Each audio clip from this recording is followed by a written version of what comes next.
जो होता है अच्छे के लिए होता है। बहुत समय पहले की बात है। एक राजा था जो बहुत न्यायप्रिय और धार्मिक था। उसके पास एक खास मंत्री था जो उसका सबसे करीबी सलाहकार था। वो मंत्री हर हाल में एक ही बात कहता, जो होता है अच्छे के लिए होता है।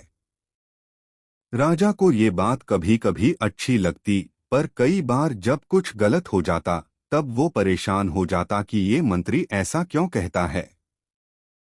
एक दिन राजा शिकार पर गया। जंगल में उसने तीर चलाते हुए एक शेर को मार दिया, लेकिन जैसे ही उसने शेर के मुंह से तीर निकाला, उसका अंगूठा कट गया। खून बहने लगा। राजा बहुत दर्द में था और गुस्से में बोला, ये कैसा दुर्भाग्य है, मेरा अंगूठा ही कट गया। मंत्री बोला, महाराज, जो होता है अच्छे के लिए होता है। राजा चिढ़ गया।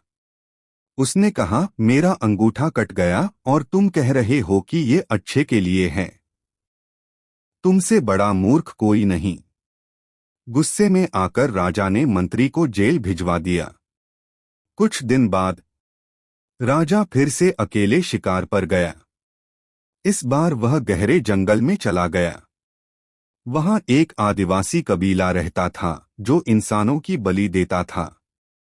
आदिवासियों ने राजा को पकड़ लिया और उसे बलि देने के लिए तैयार होने लगे। लेकिन जब उन्होंने देखा कि राजा का एक अंगूठा नहीं है, तो उन्होंने कहा, यह अधूरा है, हम इसकी बलि नहीं दे सकते, और उन्होंने राजा को छोड़ दिया। राजा समझ गया कि उसका अंगूठा कटना सच में उसके लिए अच्छा ही था। लौटकर वह मंत्री के पास गया। राजा ने मंत्री को जेल से बाहर निकलवाया और कहा, मुझे माफ करो, तुम सही थे, जो हुआ वो सच में अच्छे के लिए हुआ। मंत्री मुस्कराया और बोला, महाराज, अगर आपने मुझे जेल नहीं भेजा होता तो मैं आपके साथ शिकार पर जाता, और मेरा अंगूठा तो पूरा है, तब मेरी बलि दे दी जाती। राजा मुस्कराया। अब उसे मंत्री की बात की गहराई समझ में आ गई थी। सीख बटा संदेश। हमारी जिंदगी में कई बार ऐसी घटनाएं होती हैं जो हमें बुरी लगती हैं, पर भविष्य में वही घटनाएं हमारे लिए अच्छा साबित होती हैं। इसीलिए हमेशा विश्वास रखो, जो होता है अच्छे के लिए होता है।